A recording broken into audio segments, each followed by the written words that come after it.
Bonjour et bienvenue sur Culture Passion, l'émission du pôle culturel de la radio web de l'UTL 65. Culture Passion ou embarquement immédiat vers la galaxie Culture 65.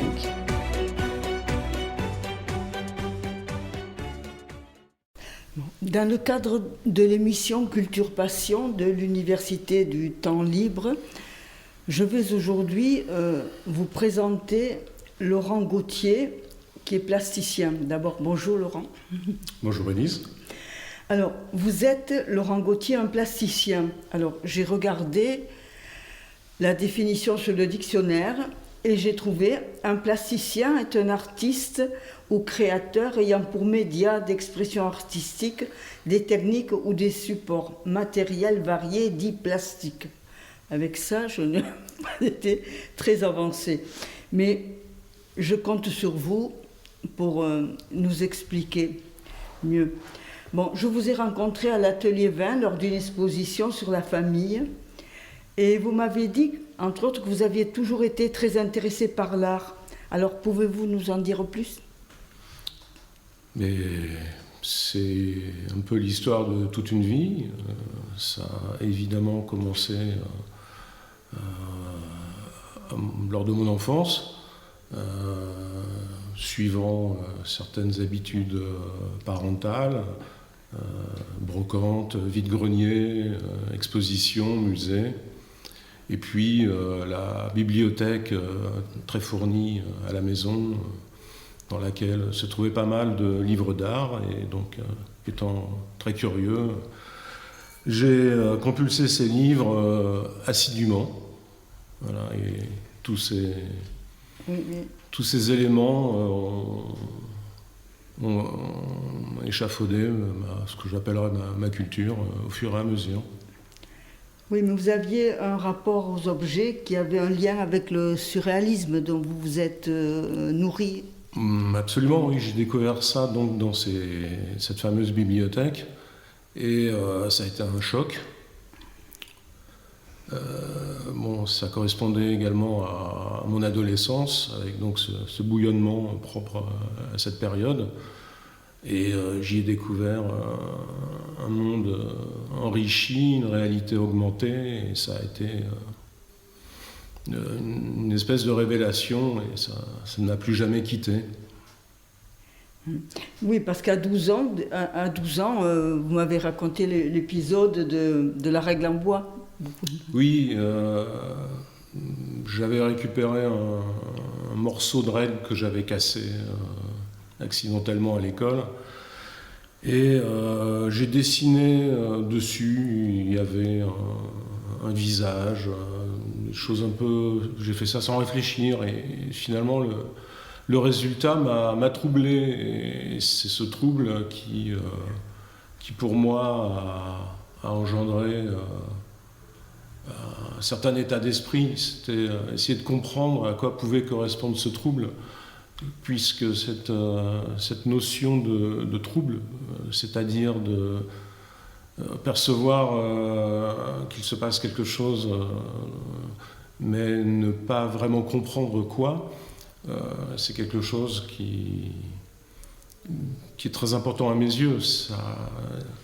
Ça amène la notion de mystère qui m'est extrêmement chère, puisque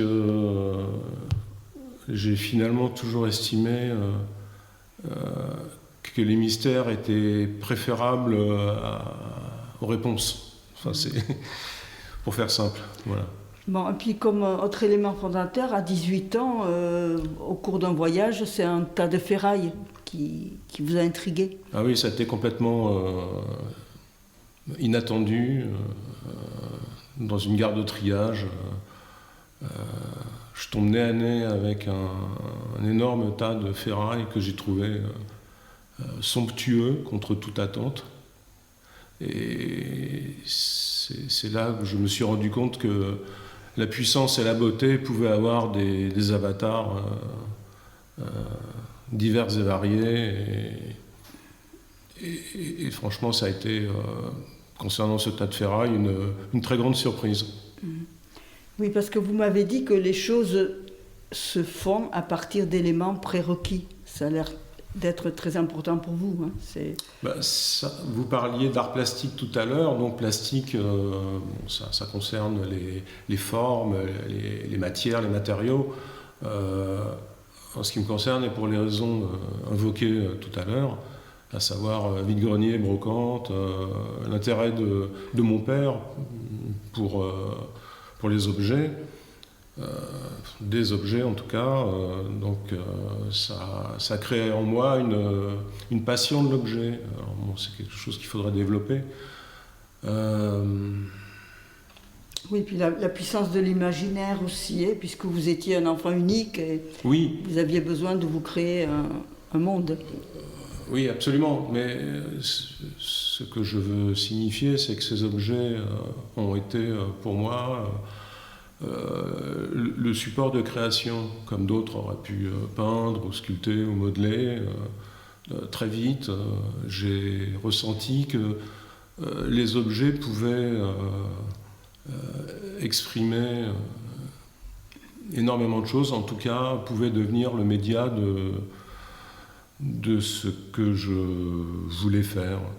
Et donc, ayant découvert par le surréalisme l'automatisme, la puissance du hasard. L'autre amont parlait de la rencontre fortuite d'un parapluie et d'une machine à coudre sur une table à dissection, et en fait ma recherche s'apparentait à cette formule. Je l'ai cité imparfaitement, en fait c'était beau comme la rencontre fortuite du parapluie de la machine à coudre sur une table à dissection. Et le fait d'assembler les objets, pour moi, s'apparentait à ce que venait d'exprimer l'autre amont.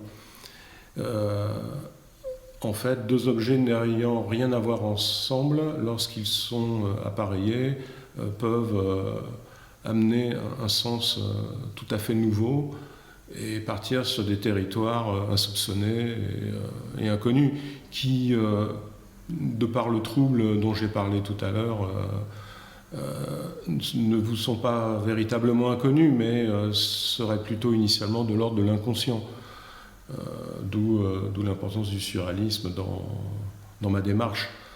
Donc encore une fois, les assemblages d'objets sont une forme, à mon sens, aussi noble que peinture, sculpture, etc. Alors que je l'ai appris au fur et à mesure. Pour pas mal de gens, c'est une forme mineure, c'est une forme d'arte povera, d'art pauvre, de récupération, mais j'en ai vite pressenti toutes les lettres de noblesse. Oui, vous avez aussi la passion pour l'archéologie. Oui, c'est quelque chose qui est complètement rentré en ligne de compte avec ma démarche, puisque ce qu'on pourrait appeler ma première période s'est basé sur des récupération d'objets en prospection de surface. Je travaillais alors bénévolement pour un service archéologique, et au fur et à mesure de mes promenades dans le secteur concerné, je me suis rendu compte que ces champs avaient servi de terrain d'épandage pour des ordures fin 19e, début 20e. Et donc j'y ai récolté pas mal d'artefacts, objets fabriqués de la main de l'homme. Et je me suis lancé dans cette première série d'assemblages que j'ai appelée « À fleur de terre ». Bon, vous m'avez dit aussi que l'art était pour vous un acte de prophylaxie. Oui, l'art, c'est une manière de se soigner de ces maux, tout au moins de ces maux psychologiques. Mais bon, et quand on connaît les rapports du corps à l'esprit, c'est quelque chose de très large.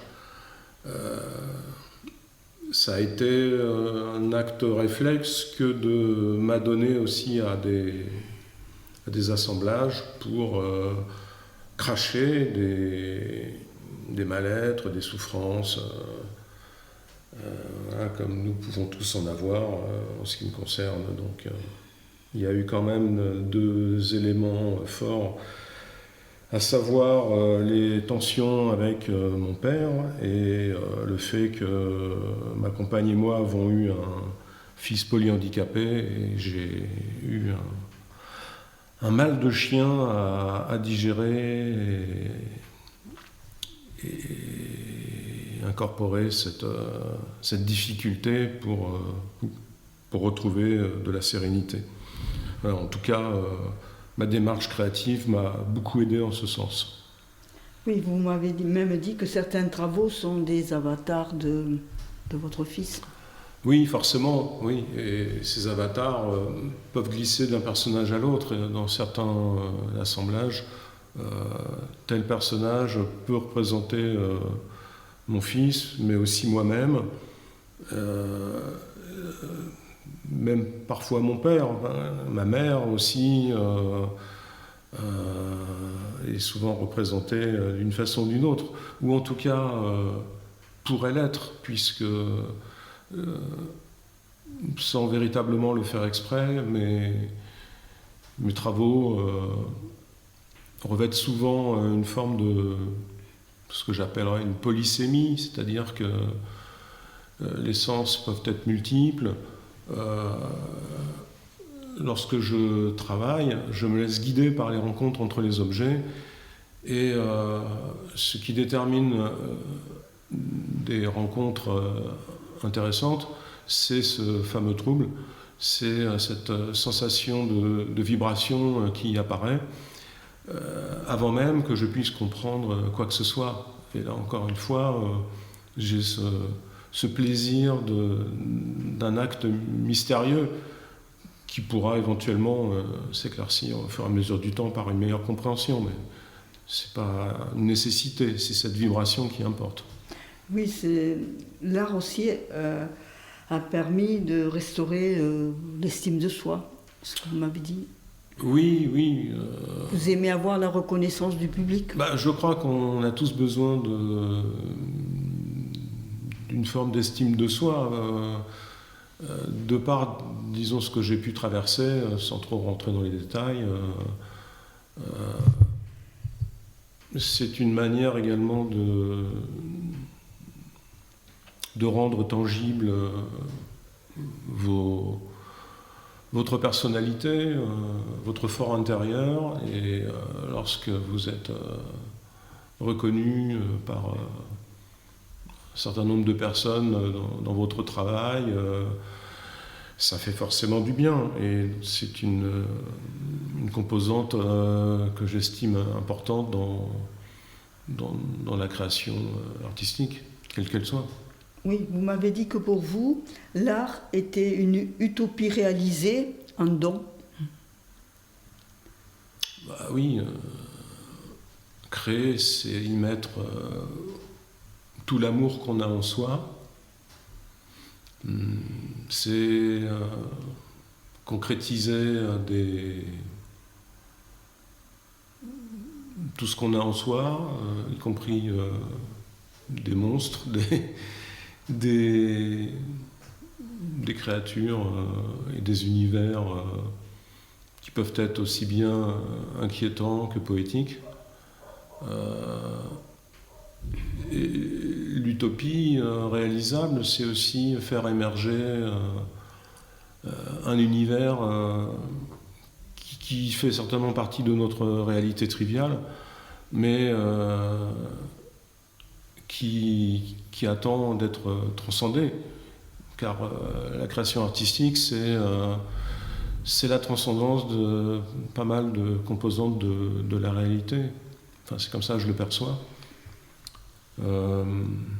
C'est aussi mettre à jour une certaine esthétique. C'est lié à la notion de beauté. La beauté bien plus forte que tout ce qui peut avoir trait à la décoration, par exemple. C'est quelque chose de vital pour l'esprit que de développer à la fois cette puissance des sens et de l'esthétique qui vont de pair. Oui, alors à l'exposition de l'atelier 20, bon, il y a 3 choses qui ont retenu mon attention. D'abord, les têtes de filles derrière des vitres dépolies, éclairées. Est-ce que vous pouvez nous parler de cette œuvre ? Oui, tout simplement, ce sont les visages de ces fillettes, de ces jeunes filles, de ces jeunes femmes que j'ai aimées, dont je n'ai pas de traces photographiques ni filmiques, et dont la mémoire a disparu peu à peu, graduellement, en tout ou partie. Et c'est un travail sur l'oubli de ces visages, de ces souvenirs, de ces perceptions, qu'elles soient visuelles, tactiles, olfactives, etc. Et c'est quelque chose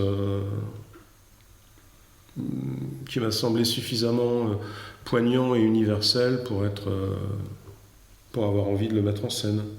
Oui, parce que ce sont parfois des têtes à coiffer qui sont derrière les vitres et on découvre partiellement les visages, c'est-à-dire que le visage n'est pas entièrement vu. Et vous parlez même de cataracte mémorielle. Oui, bon, c'est une formule comme une autre. Oui, c'est cet oubli dont j'ai parlé qui frappe, qui nous frappe tous finalement.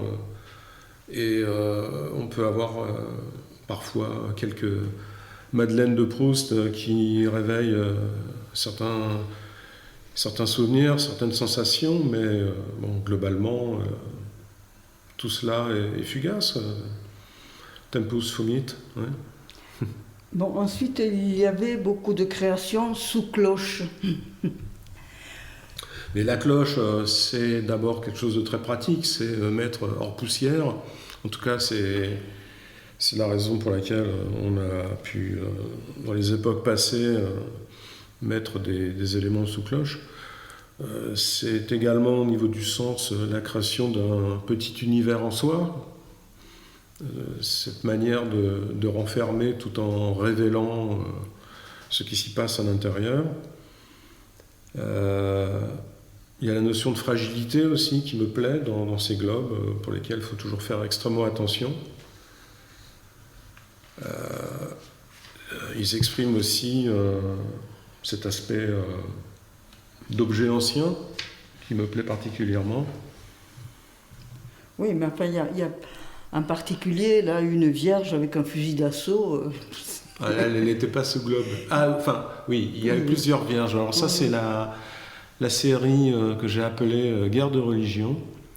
Et il est vrai que ces vierges armées, puisqu'il y en a eu plusieurs, ont fait l'objet de nombreuses discussions et ont pu interloquer pas mal de monde. Mais j'y ai mis ma propre perception de toutes les guerres de religion qui ont pu se produire. Je rappelle qu'au XVIe siècle, lors de ces troubles, on a allègrement massacré au nom de Jésus et de la Vierge, ce qui est un paradoxe absolu.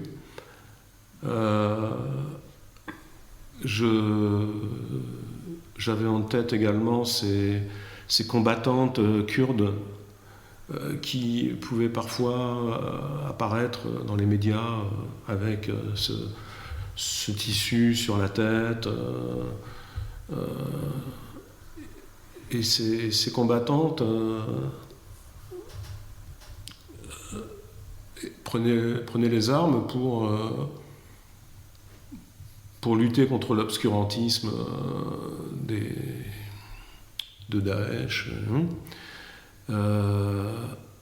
Elles faisaient ça pour la liberté, pour leur liberté. Et dans cela, il y avait du féminisme également. Et la Vierge peut être appréhendée comme championne du féminisme. Il faut rappeler quand même que l'importance de la Vierge a considérablement augmenté au XIIIe, XIVe siècle, puisque les autorités ecclésiastiques occidentales avaient décidé de féminiser un peu les personnages importants de la mythologie chrétienne, de façon à adoucir un certain nombre d'éléments, de permettre aux femmes de se reconnaître un peu plus dans ce système religieux. Enfin, il y a beaucoup à dire, je ne suis pas un théologien, mais c'est en tout cas ainsi que je l'avais perçu. Donc, il ne faudrait pas croire que ces Vierges armées sont une provocation pure et simple. Certes, il y a une part de provocation, puisque c'est aussi manière de faire réagir que de provoquer, mais il n'y a là rien de gratuit, c'est beaucoup l'évocation d'éléments qui me semblent très importants, et c'est sujet de discussion, bien évidemment. Alors, il y a quelque chose qui, personnellement, m'avait beaucoup plu, c'est un ensemble de bouteilles, de flacons.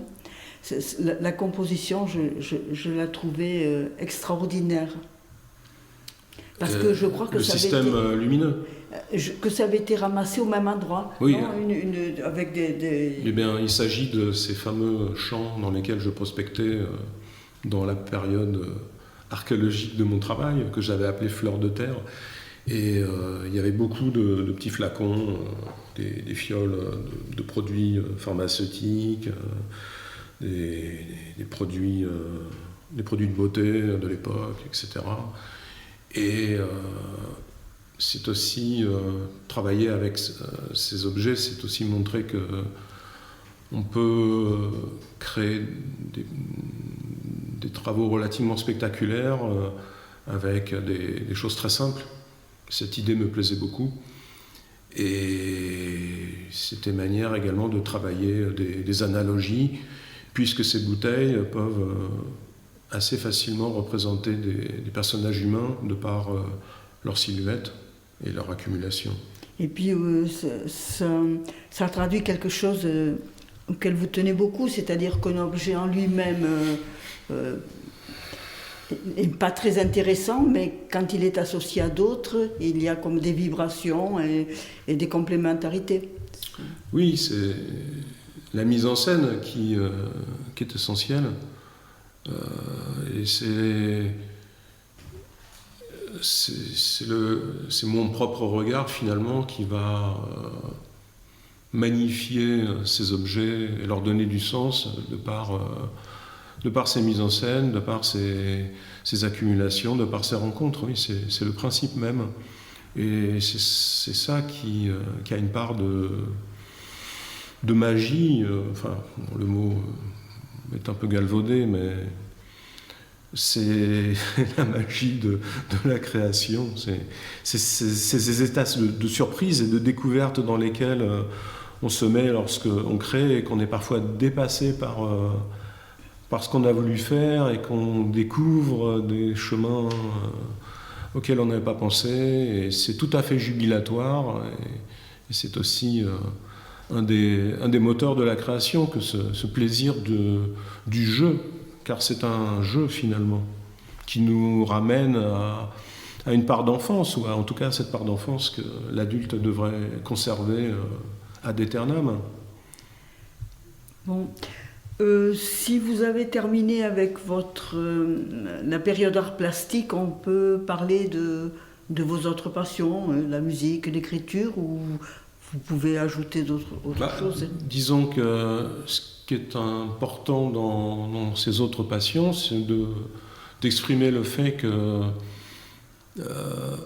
il n'est pas du tout obligatoire de se cantonner à un seul média de création et que tous les médias valent bien qu'on s'y intéresse.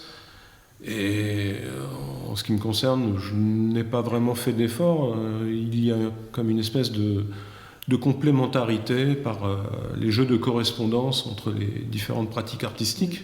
Parce que l'activité musicale, vous m'avez dit que c'était un peu un besoin de collectif, parce que votre activité de création artistique est solitaire. Et à un moment donné, vous avez éprouvé le besoin d'une création collective. Le travail plastique est solitaire, sauf peut-être pendant les vernissages, mais bon, ça c'est très particulier. Oui, le collectif, c'est très important pour moi. Ce sont autant de terrains de rencontres et d'enrichissement. Et puis, c'est ce besoin d'harmonie, finalement, entre les êtres, entre les gens. Et la musique peut réaliser cette espèce d'utopie qu'est l'harmonie. Et lorsque elle survient au gré d'une série d'accords, c'est totalement poignant, captivant, bouleversant. Et c'est une joie. Oui, en 2 mots, présentez-nous le groupe dans lequel vous jouez. Groupe, c'est un bien grand mot. Disons que actuellement, j'apprends le basson au conservatoire de Tarbes. Et donc, au gré des activités du conservatoire, on travaille en quatuor, en trio, en musique ancienne, musique plus actuelle, en harmonie. Et donc j'y trouve beaucoup de plaisir, évidemment. D'autre part, à titre privé, on a mené un travail de duo et de trio avec d'autres instruments de la famille des bois. Voilà. J'appartiens également à une bande de musique traditionnelle, de cornemuse landaise, qui s'appelle Bookipot. Et donc dans cette bande, il y a également beaucoup de plaisir à jouer. Voilà. Et puis ensuite, il y a un grand projet qui concerne l'écriture. Oui, et qui a un rapport direct avec les objets, puisque je m'intéresse à des objets, à une sélection d'objets que j'ai pu collectionner, on va dire, en tout cas avec lesquels j'ai pu vivre jusqu'alors, depuis mon enfance, mais que j'ai pu rencontrer bien plus tard, et des objets qui évidemment sont le support d'une histoire. Voilà. Je raconte une histoire qui concerne chacun de ces objets. Et c'est un projet qui me tient à cœur et je souhaite publier tout ça, que ce soit à compte d'auteur ou par chance peut-être trouver une maison d'édition, je ne sais pas. Pour l'instant, je suis toujours dans la conception de ces textes qui seront accompagnés par les photos de ces fameux objets, un petit peu comme lorsqu'on présente un objet archéologique. Voilà. Oui, il y a 33 textes. Oui, ça sera dans cet ordre de grandeur, effectivement. Ouais. Oui, vous m'avez dit que l'objet était assimilé à un côté positif de l'humanité. Oui, alors ça ressemble à un fantasme, parce qu'il y a évidemment objet et objet. Il y a des objets extrêmement obscurs. Prenons les armes, c'est quand même des objets qui donnent la mort. C'est pas forcément ce qui m'intéresse, en fait. Mais à partir du moment où je relie l'objet à un plan poétique, un plan du plaisir tout simplement de la découverte, de sa façon dont il peut nous enrichir, de sa façon dont il peut nous prolonger, puisque pas mal d'objets, donc là je prends comme exemple des instruments de musique, sont comme finalement comme des prothèses, des prolongements de nous-mêmes qui nous permettent d'aller encore plus loin dans nos modes de création et de communication. Et beaucoup d'objets relèvent de cet ordre d'idées. Donc En fait, voilà, je m'intéresse à tous ces aspects positifs des objets, mais bon, il est vrai que je parle dans ma sélection d'objets qui, en tout cas, à la lumière de mon expérience, ont pu être plus ténébreux. Bon, je ne rentre pas dans les détails, mais évidemment, j'y parle de ma sabre, famille, puis du sabre qui vous oui, fascinait enfant et qui vous a moins fasciné oui, quand vous avez appris qu'il a donné la mort. Enfin, oui, le sabre de mon père, quand j'étais jeune enfant, il l'utilisait pour sabrer le champagne. Et c'était très festif, j'aimais beaucoup ces moments. Voilà. Et petit à petit, bon, j'ai compris que ce sabre venait d'Algérie, puisque mon père a fait la guerre d'Algérie en tant qu'appelé, et que ça a été une prise de guerre sur l'ennemi, et qu'il a pris ça à un ennemi qu'il a tué lui-même. Donc, évidemment, je pratique des va-et-vient entre des moments, des souvenirs de plaisir et des éléments plus durs, plus morbides. Enfin, voilà, il y a beaucoup à en dire, c'est difficile de résumer tout ça en peu de phrases. Je ne sais pas, est-ce que vous avez avant de conclure, est-ce que vous avez une citation que vous voulez lire, qui vous appartienne ou... Oui, je peux me référer à un catalogue d'une de mes expositions où j'avais cité un certain nombre d'auteurs. J'y cite Lewis Carroll, une phrase qui dit beaucoup de choses pour moi. Alice ouvrit la porte et vit qu'elle donnait sur un petit couloir guère plus grand qu'un trou à rats. S'étant agenouillée, elle aperçut au bout du couloir le jardin le plus adorable qu'on puisse imaginer. Voilà, et ma pratique de plasticien oui, là, ça me semblait beaucoup correspondre absolument, à cette phrase. Dans un tas de ferrailles, on peut voir la beauté. Mais oui, c'est ça, et le monde est ce jardin.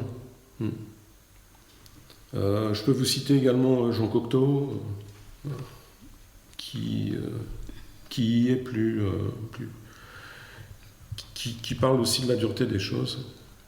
La poésie est une religion sans espoir. Le poète s'y épuise en sachant que le chef-d'œuvre n'est après tout qu'un numéro de chien savant sur une terre peu solide. Peu importe. Nous ne devons pas nous écarter une seconde d'une tâche d'autant plus abrupte qu'elle n'a pour elle que d'être inévitable, qu'elle nous demeure incompréhensible et ne nous apporte aucune espérance. Ce doit être le passage de nos secrets à la lumière, véritable travail d'archéologue qui nous fait prendre pour des prestidigitateurs. C'est un extrait du journal d'un inconnu de Cocteau. Bon, eh bien, merci Laurent Gauthier d'avoir permis aux auditeurs de l'Université du Temps Libre de vous connaître. Avec vous, nous avons pu répondre à l'interrogation de Lamartine. Objets inanimés, avez-vous donc une âme? Car vos créations montrent que ce sont les objets qui créent les œuvres, à condition que l'on sache les assembler. Oui, nous espérons assister de nouveau à une de vos expositions, à l'Atelier 20 ou ailleurs. Alors, certaines de vos œuvres sont exposées à la galerie. Alors, vous pouvez dire le nom? Oui, il y a des travaux en exposition, en dépôt à l'Âne Bleu, la galerie de l'Âne Bleu à Marciac, chez Satie d'Amico. Donc c'est un lieu tout à fait fréquentable. Il y en a également à l'Artothèque de Gondrin, dans le Gers. Voilà, et puis actuellement, il y a un projet qui reste à consolider sur l'Atelier 20. Je ne sais pas trop Et puis, ce que sera le futur, mais... on peut toujours aller regarder vos œuvres parce que vous avez un site internet, www.laurentgauthier-objet.fr. Voilà. Nous vous souhaitons beaucoup de chance dans votre nouvelle activité d'écrivain aussi. Merci beaucoup.